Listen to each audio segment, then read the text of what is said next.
simbahan ngayong Lunes. Ayon kay Committee Chair at Senate Deputy Majority Leader Lisa Ontiveros, anim na bersyon ng panukalang batas ang nakahati ngayon sa Senado.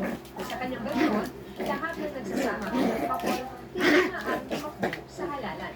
Sabihin ko, kahit hindi po sila kasal ng simbahan o civil, basta meron silang isang tahanan at pinakikilala ang sarili nila bilang isang couple, kahit na hindi po kasal, mako-cover, diba? Kung yung provision yun sa Bureau ay matupasa.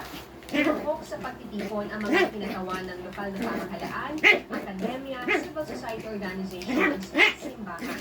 Para sa model SK Network, dapat hanggang degree consanguinity ang pagbawal ng tumakbo sa halalan. Pasok dito hanggang sa pinsang buo, great-great-grandparents at great-great-grandchildren.